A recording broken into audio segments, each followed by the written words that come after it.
गीता अध्याय 2 श्लोक संख्या 60 और 61, 60 एंड 61।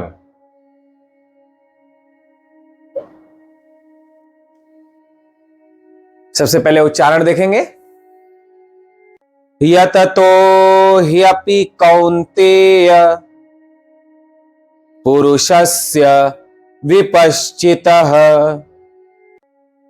इंद्रियाणि प्रमाथीनि हरन्ति प्रसभं मनः तानि सर्वाणि संयम्य युक्त आसीत मत्परः वशे हि यस्येन्द्रियाणि तस्य प्रज्ञा प्रतिष्ठिता। इसका हिंदी अर्थ,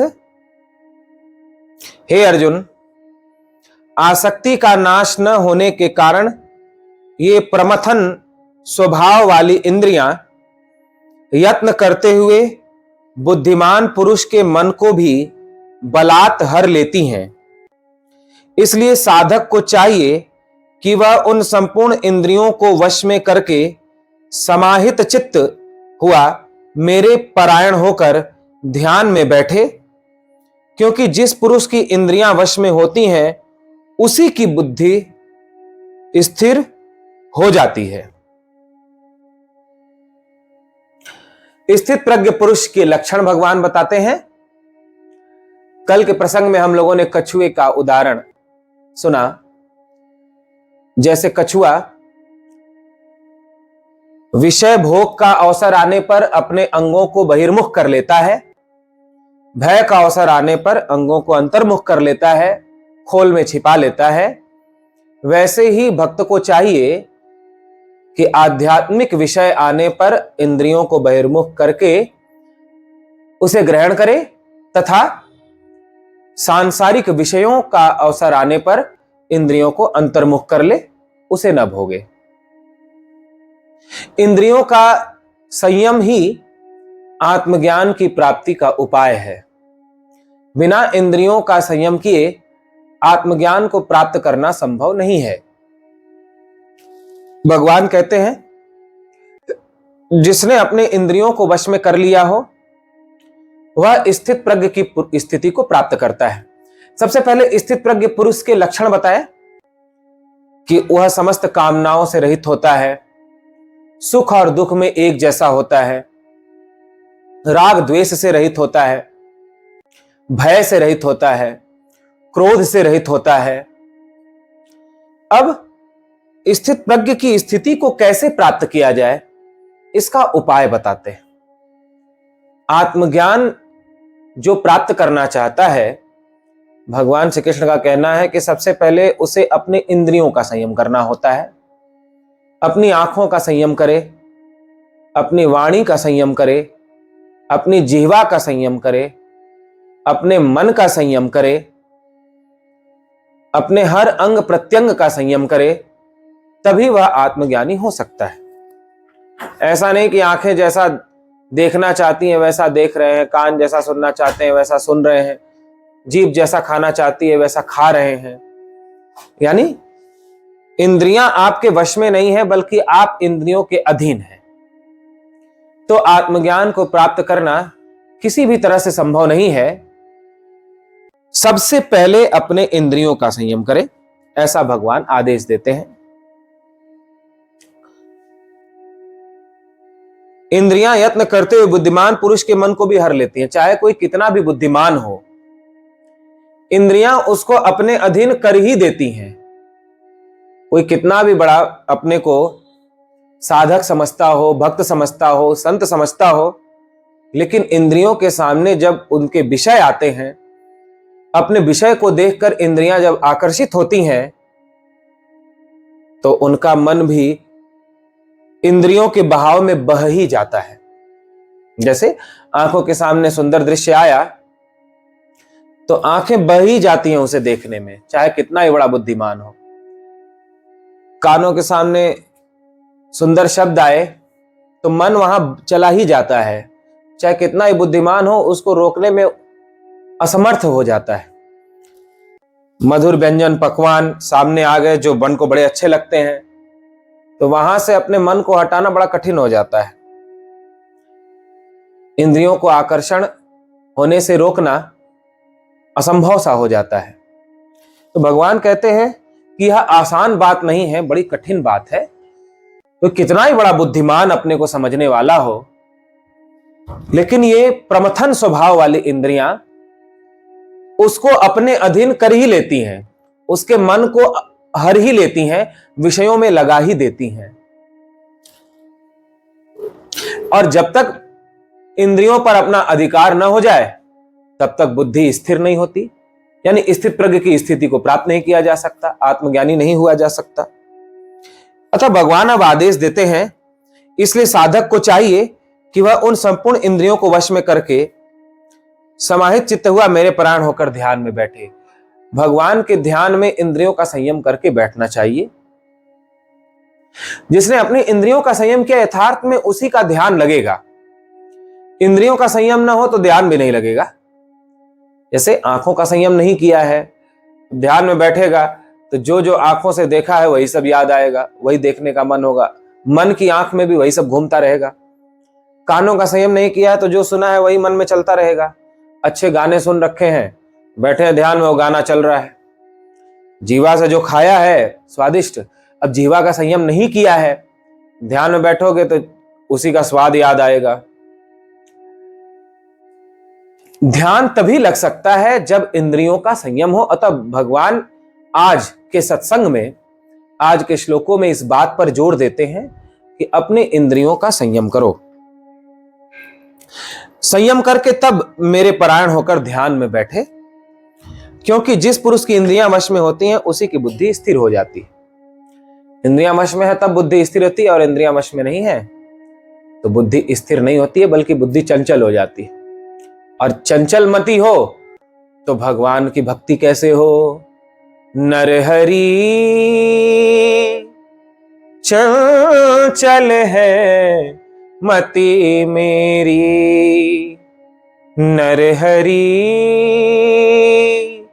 चंचल है मति मेरी, कैसे भक्ति करूं मैं तेरी, कैसे भक्ति करूं मैं तेरी।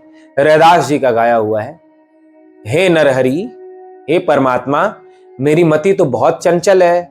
अभी सोचती है कि ये ले लूं, ये प्राप्त कर लूं, फिर कुछ समय बाद सोचती है नहीं नहीं ये इससे भी अच्छी वस्तु है, ये प्राप्त कर लूं, ये कर लिया, ये कर लो, ये बना लिया, ये बना लो।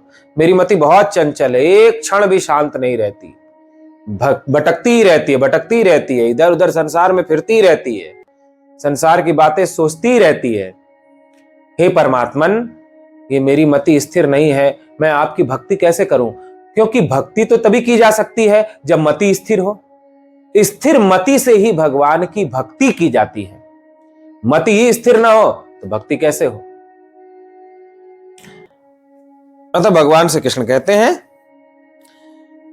कि जिस पुरुष की इंद्रियां वश में है वही स्थित प्रज्ञ हो सकता है, आत्मज्ञान का लाभ ले सकता है, आत्म साक्षात्कार कर सकता है। इसलिए अपना अभ्यास बनाए, साधना में, अपनी दिनचर्या में अभ्यास करे, देखे, विचारे कि आंखें जैसा चाह रही हैं वैसा आप देख रहे हो, या आप जैसा चाह रहे हो वैसा आंखें देख रही हैं। कान जो सुन रहे हैं वो आप सुन रहे हो, या आप जो चाहते हो वो कान सुन रहे हैं। जीवा जैसा चाह रही है वैसा आप खा रहे हो, या आप जैसा चाह रहे हो वैसा जीवा खा रही है। इस पर विचार करना चाहिए कि आप इंद्रियों के अधीन हो या इंद्रियां आपके अधीन हैं। और यदि आप इंद्रियों के अधीन हैं तो इनको अपने अधीन करने का नाम ही तो साधना है। धीरे धीरे धीरे धीरे इसको अपने अधीन करने का अभ्यास करें तो एक दिन यह अधीन हो जाती हैं। क्योंकि भगवान पहली शर्त रखते हैं, जो स्थित प्रज्ञ होना चाहता है उसे इंद्रियों को वश में करना ही पड़ेगा। बिना इंद्रियों को अधीन किए आत्मज्ञान का लाभ नहीं ले सकता, उसे परमात्मा का कोई अनुभव नहीं हो सकता। इसलिए लेना ही पड़ेगा इस ज्ञान को, और ज्ञान को धारण करके इंद्रियों को वश में करना पड़ेगा। अभ्यास करें। आंखें जैसा नहीं देखना चाहिए वैसा देख करके अपना समय बिता रही हैं। टीवी चल रही है और घंटों उसमें समय बीत रहा है क्योंकि आंखों को अच्छा लग रहा है देखना। लेकिन आंखों को वहां से हटाए, आंखों के अनुसार न देखे। आंखों से कहे ये देख करके तुम्हारा समय बर्बाद हो रहा है। समय बर्बाद करने वाली चीजें क्यों देखोगी तुम? हे मेरी आंखों, चलो ध्यान करो परमात्मा का, भगवान की छवि का दर्शन करो। ऐसे ही कान गाने सुन के, चुगली निंदा सुनकर समय बिता रहे हैं और कानों को अच्छा लग रहा है इसलिए आप सुन रहे हो, कान के अधीन हो जा रहे हो। अभ्यास करो, ऐसा विचार करो कि इसमें तो बेकार समय जा रहा है, इसको सुनने का कोई अर्थ नहीं है, इससे कोई अर्थ नहीं निकल रहा है। ये चर्चा सुनने से ये अनर्थ की चर्चा है, व्यर्थ की चर्चा है। वहां से हट जाए और इन कानों को जैसी चर्चा सुननी चाहिए वैसी चर्चा सुनाए, हरि कथा सुनाए, हरि नाम सुनाए। ऐसे ही जीवा को जो ऐसा खिलाना चाहिए वैसा खिलाने का अभ्यास करिए। संकल्प करें कि हम ये चीजें खाएंगे, ये चीजें नहीं खाएंगे। जीवा की ना माने, उसे अपनी मनाए। ऐसे ही हर अंग प्रत्यंग की बात है। तो गुलाम बन करके नहीं, मालिक बन करके रहना चाहिए। हम इंद्रियों का गुलाम बन करके जीवन जीते हैं, इसलिए सारा जीवन अस्त व्यस्त हो जाता है, छिन्न भिन्न हो जाता है, अशांति, क्लेशों से, दुखों से घिरा हुआ हो जाता है। लेकिन जब हम इंद्रियों को अपने अधिकार में करके रखते हैं, जिसमें भी समय बिताती हो इंद्रियां, जिसमें प्रवृत्त होने का कोई अर्थ नहीं है, कोई सार नहीं है, उससे कोई लाभ नहीं है, बल्कि चारित्रिक और सांस्कारिक पतन हो रहा है। इंद्रियां बार बार उस ओर जाएंगी, आपको ले जाएंगी, लेकिन नहीं जाना है। भगवान कठिनता बताते हैं इसकी कि यदतो अपि कौन्तेय पुरुषस्य विपश्चितः, विपश्चित यानी बुद्धिमान, बड़े से बड़े बुद्धिमान को भी इंद्रियां अपने अधीन करके विषय में लगा देती हैं। इसलिए इंद्रियों को वश में करना कठिन है, कठिन है, असंभव नहीं है। धीरे धीरे धीरे धीरे धीरे धीरे अभ्यास करे तो इंद्रियों को वश में कर सकता है। अभ्यास कैसे करना चाहिए वो आप लोगों को बताया।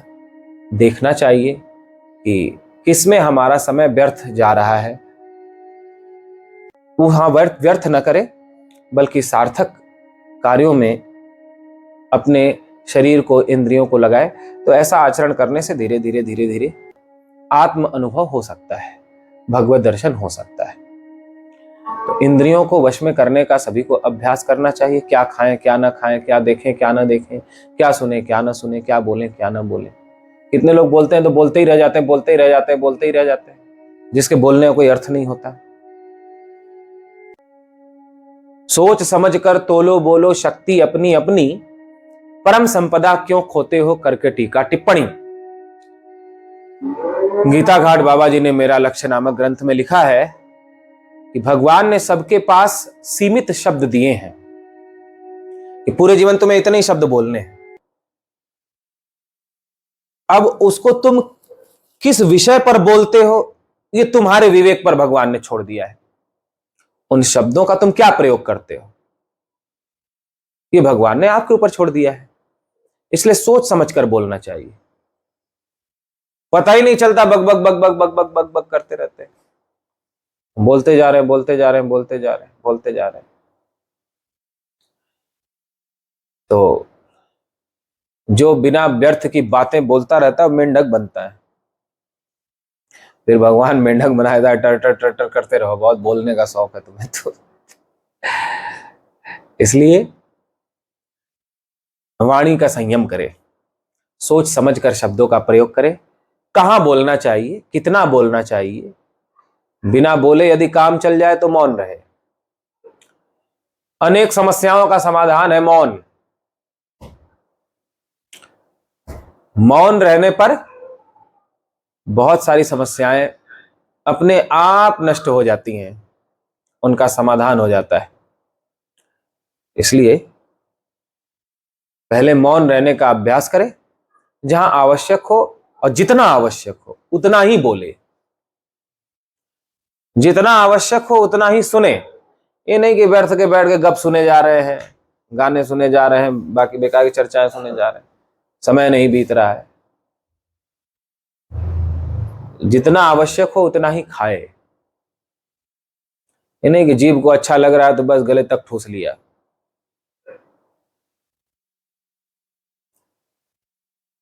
खाने के लिए नहीं जीना है, जीने के लिए खाना है।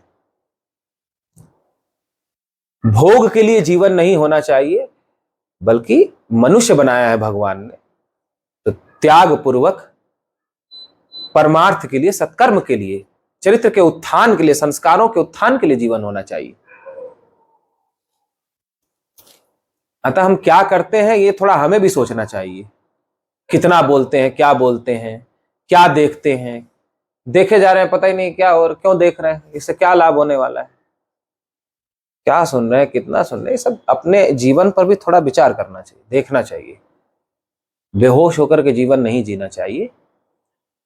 तो अपने इंद्रियों का संयम करने का आदेश भगवान ने दिया है आज सभी को गीता में। तो विचार करो कि आप अपने हर अंग प्रत्यंग से क्या व्यवहार करते हैं दिन भर। वो कौन कौन सा व्यवहार आप करते हैं जिसको करने की कोई जरूरत ही नहीं है। कौन कौन सी बातें आप दिन भर में बोलते हैं जिनको बोलने की जरूरत नहीं है, बिना बोले भी काम चल सकता है। कौन कौन सी बातें सुनते हैं जिनको सुनने की कोई जरूरत नहीं है, बिना सुने भी काम चल सकता है। कहां आप अपना समय बिताते हैं जहां समय नहीं बिताना चाहिए। ये विचार करके जीवन को सार्थक कार्य में लगाए तो मनुष्य के जीवन का कल्याण होगा। भगवान के आदेश को जो मानेगा उसका कल्याण होगा, उसका हित होगा। संयम बिनु कौन भयो रे जोगी, संयम बिनु कौन भयो रे जोगी। कौन भयो, कौन भयो, कौन भयो रे, कौन भयो रे जोगी, संयम बिनु कौन भयो रे जोगी। ताते सब इंद्रिय न करो संयम, ये भगवान का आदेश है कि अपने समस्त इंद्रियों का संयम करो। ताते सब इंद्रिय न करो संयम, मत बन भोग मह भोगी भोगी, मत बन भोग मह भोगी, संयम बिनु कौन भयो रे जोगी, संयम बिनु कौन भयो रे जोगी। आज संयम का पाठ भगवान पढ़ा रहे हैं, इंद्रियों का संयम करने का आदेश देते हैं कि आत्मज्ञान की स्थित प्रज्ञ की स्थिति को प्राप्त करने के लिए सबसे पहले अपने इंद्रियों का संयम करो। पशु के जैसा खाना पीना सोना बैठना मत करो। इन पर अपना अधिकार जमाओ, इंद्रियों के मालिक बनो, गुलाम नहीं। बोलिए गीता माता की जय।